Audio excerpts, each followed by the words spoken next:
ဒီနေ့တော့စိတ်လောတတ်တဲ့သူတွေစိတ်မရှိတဲ့သူတွေကိုလိုချင်တဲ့အရာကိုလှုပ်ဆောင်နေတဲ့အချိန်မှာမြန်လှုပ်ဆောင်ပြီးအချိန်မပေးချင်တဲ့သူတွေအတွက် grounding meditation ကိုပြုလုပ်သွားကြပါမယ်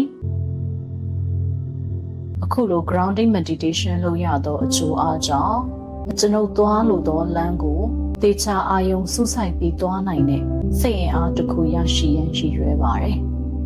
လက်ရှိပစ္စုပန်ရဲ့ energy လက်ရှိပစ္စုပန်ရဲ့ frequency ကိုရှုသွင်းနေပါကိုယ်ခန္ဓာကိုယ်ထဲကနေပြီး energy line တစ်ခုဟာကမ္ဘာမြေကြီးထဲကိုထိုးဖောက်ပြီးဝင်သွားတယ်။တစ်ပင်တွေအမြစ်တွေကမ္ဘာမြေကြီးထဲကိုထိုးဖောက်ပြီးတွယ်နေတယ်လို့ပဲကိုယ့်ရဲ့ root energy ဟာလည်းကမ္ဘာမြေကြီးထဲကိုဒီထက်ပိုပြီးထိုးဖောက်ပြီးဝင်သွားတယ်။လေရှုလိုက်တဲ့အချိန်မှာကိုသွားနေတဲ့လမ်းကို manifest လုပ်နေတဲ့အရာတွေကိုပဲအာယုံစုဆိုင်သွားနေတဲ့စိတ်ဓာတ်အင်အားတစ်ခုရဲ့ energy ကိုရှုသွင်းလိုက်ပါလေထုတ်တဲ့အချိန်မှာလိုအပ်တဲ့အရာတွေကိုအချိန်ပေးနေတာတွေမလိုအပ်တဲ့အရာတွေပေါ်မှာ energy ကုန်ခန်းနေတာတွေ